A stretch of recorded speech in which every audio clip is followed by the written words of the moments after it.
Kaya siya kadilim. Pero buti may mga ilaw dito sa gitna ng daan. So parang guide na rin siya. Kung may MDL ka yan, ay, diba? Hindi na talaga may MDL. Sige mo.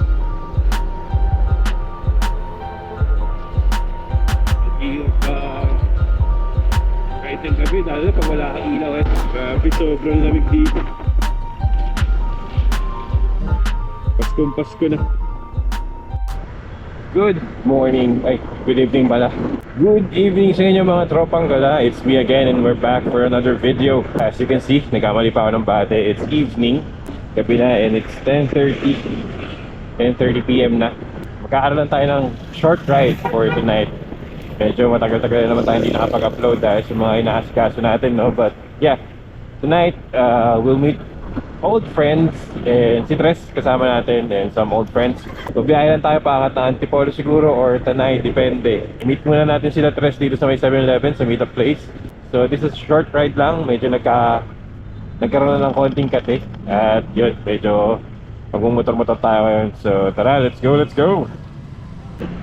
So dito na ako sa meetup place namin lagi, sa may 7-Eleven. So wala pa sila. Dito natin hihintayin si Tres, that's yung isang tropa. Old tropa. So tara, let's go.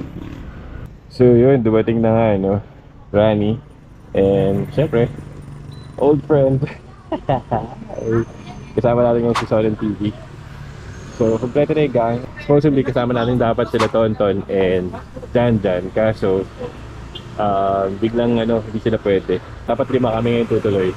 Ang trip is magkape or somewhere around Tanay or Antipolo. So, quick ride lang, night ride. Well, hindi ko alam kung quick ride ang mangyayari. Usi-usi ko na mangyayari. So, let's go, let's go! So yun, kompleto na ang boys. Dito na kami sa Recto. Pupunta kami na Antipolo ngayon. So, it's me again, Tres and Solen TV.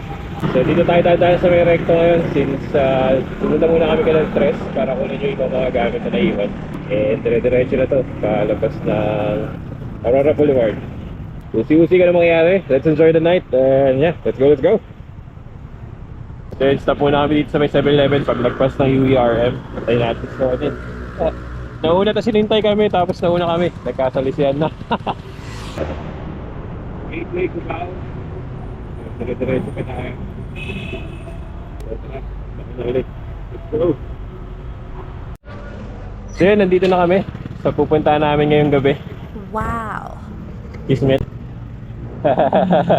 Medyo ko lang nagpagas lang si Sonen, nagpalagay na rin ako ng 100 para tuloy-tuloy na ang biyahe along Aurora Boulevard. So tuloy-tuloy na, nakapagpagas na. And so let's go! So yes, marina na tayo guys.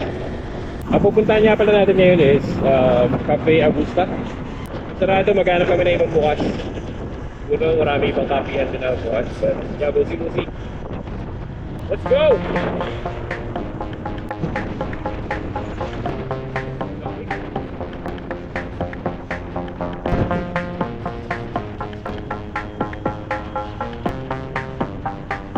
Nandito na kami sa Antipolo. Hindi ko alam kung mabilis yung biyahe namin, no? Talagang harutan eh. So, chinek namin yung Cafe Augusta. Sarado. So, maghanap na lang kami ng ibang kapihan dito. Medyo quality na yung lamig. Ay! Butas-butas pa naman to kasi naka-jersey kami. Naka-jersey ako ng jersey namin lang to. So, air-cool siya. I mean, butas-butas. So, malamig. Buti na lang, may dala akong jacket. So, pinasa na kasi ako. Yeah, hanap tayo ng tatambayan ngayon. So, pwede magkape, kumain, and magkwentuhan. Let's go, let's go! Dito na kami, tinuloy pa rin namin kahit sabi sa Google Maps na sarado. Ito yung Cafe Augusta, kung nakikita nyo, may ilaw na yan. Kaso, sarado talaga. Maghanap kami na ibang kapihan dito na available na bukas ng ganitong oras. It's 12:23. Nakapag-decide na. Doon kami sa may Cafe Una, sa may papunta ng Tanay. Bago siya magboso-boso, Shell boso-boso. Bukas daw siya 24 hours, so doon kami pupunta ngayon. So pabalik kami ngayon. Ito yung pinlano namin puntahan. Yan siya, kaso sarado na. So doon na kami sa Cafe Una. So less than 30 minutes or 30 minutes yung biyahe mula rito sa kung nasa kami, kung saan yung Cafe Agusta. Hanap kape para ngayong gabi. And ikuot na ako ng jacket. Lamig kasi. Dito kami dumaan sa isang shortcut daw. Grabe pamabayan tayo. Ay, overlooking oh. Hindi ko alam kung kita sa camera kasi madilim na. Pero ayun, grabe yung mga bahay sa gilid ng bundok. Kita pa yung mga ilaw nila. So, hindi ko alam kung saan kami lalabas na ito. Dito kami dinaan ng Google Maps or ng Waze. So tara, so first time ko na dumaan dito. Ay, Kogyo yata to. Palengke yata ng Kogyo to. Ah, Kogyo nga. O, nasa Kogyo nga tayo. Tapos dito kanan tayo pa Tanay. So ito, kanan pa Tanay, yung kaliwa pabalik ng Cubao tayo. Yung lapit na nga na ito, nasa Kogyo nga tayo lumabas. Nakakapatid mga tropa. So tara, dire-diretso lang to. So let's go, let's go.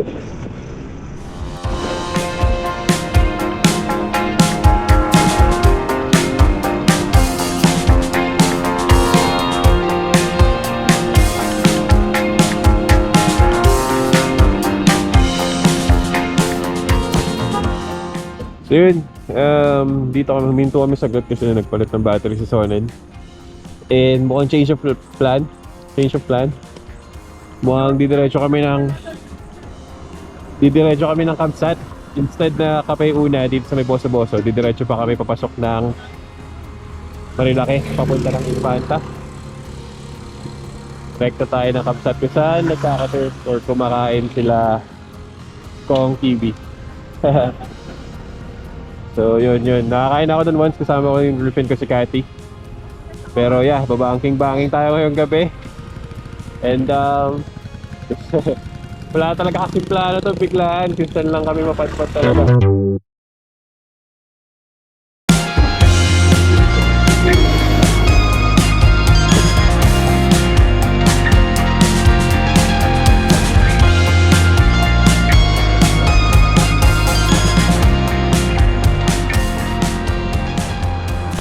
Dito na tayo sa Marilaque. Kung maalala nyo dun sa last vlog natin, dito tayo nag-intro. Ito yung way na yun, kakapasok ng Palo Alto. So ngayon, night ride tayo since nagkakayaan mag-Kabsat. So tayo tayo. Second time na magra-ride tayo ng gabi dito sa Marilaque. Alam ko maganda yung outcome ng boses ko kasi naisipon na ako, buo pa. Let's go!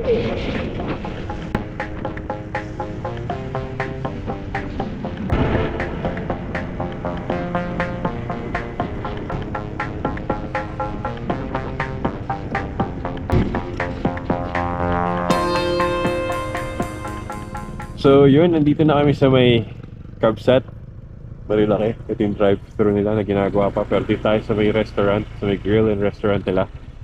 So hanap lang tayo ng parking, then kain tayo. Let's go.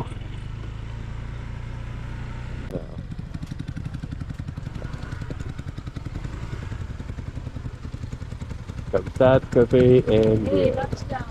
So tara, let's go, kain tayo.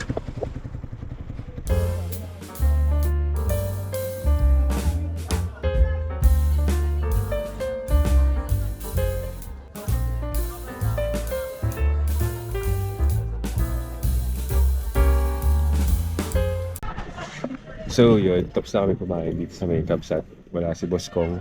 Umasa pa naman si Gabi. Pag-desisyon namin na lumipat ng Martessem para magkape. Tambay saglit, then we'll see kung ano pa mangyayari. Lamig. Ito na yung season ng Christmas, so malamig na dito sa Tanay, lalo na ganitong oras. Grabe yung lamig. So tara, lipat tayo sa Martessem. Let's go. So yun, mapunta tayo ng Martessem ngayon. Malapit na naman siya dun sa Kabsat.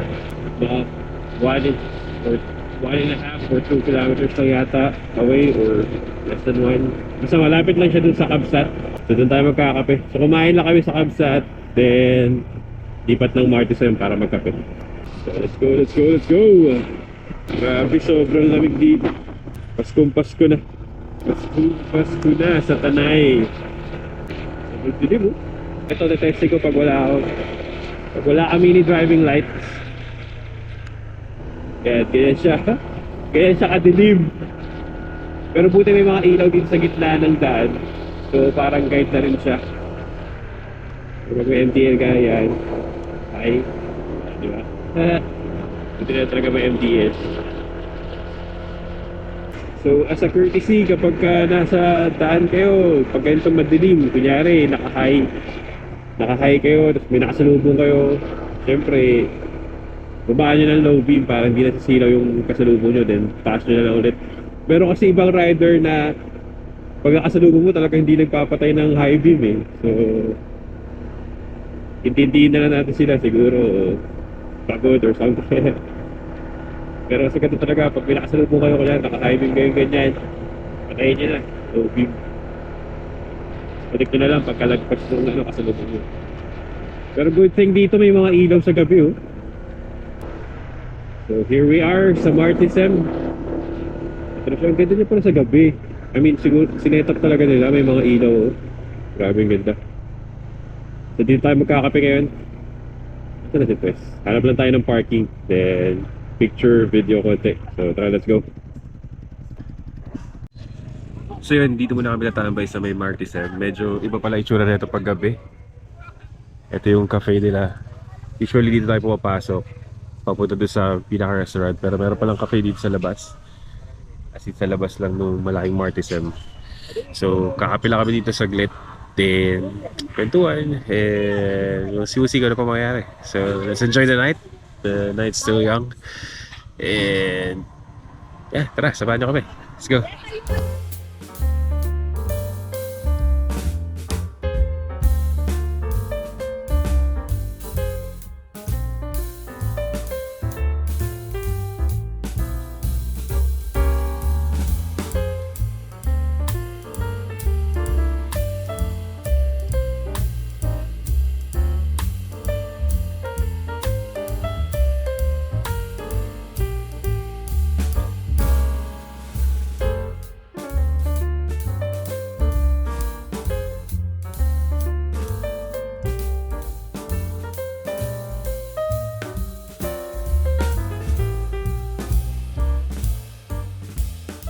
Yun, so yun, tapos na kami dito tumambay. And pauwi na kami ngayon. Bigla na talaga nagkahayaan. Minsan lang natin makasama si Sonen, Res TV. So pauwi na kami ng Manila. Pumaba na kami ng Manila, pauwi na kami. Then papahinga na. So it's 3 AM. So it's 4 AM na pala. So pagdating namin doon siguro 5, maaliwanag na. So ayun, maraming salamat sa pagsama sa amin. So just in case, tulad nga sinabi ko dun sa mga previous videos ko, kapag naghahanap kayo ng quick getaway or quick ride, kung naghahanap kayo ng kainan, ng pwedeng gawin na malapit sa city, Tanay talaga yung the best. Antipolo, Tanay, ito talaga yung mga puntahan. And Kabsat, napaka solid din doon. Okay yung food dito sa Martessem, okay na okay talaga, kaya madalas tayo dito. So yun, salamat sa pagsama sa amin. And yeah, pababa na kami naman nila. And hope na maging okay, safe yung pag-uwi. And yeah, if you're looking for a place talaga na to unwind, to eat, to spend time with nature, or just simply mag-ubos na oras, Tanay talaga is one of the best. So Kabsat is good, Martessem is always here. Isa sa mga magandang puntahan dito sa Tanay. And yeah, maraming salamat sa pagsubaybay sa aming tatlo for tonight's quick ride, night ride. And yeah, susuuin na namin yung dilim ng Marilaque Highway. And maraming salamat kung umabot ka hanggang dito.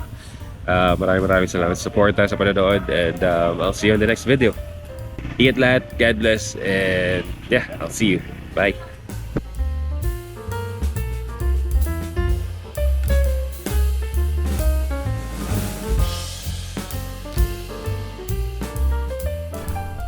Oh, nandito ka pa? Dahil dyan, nasasama kita. Tara!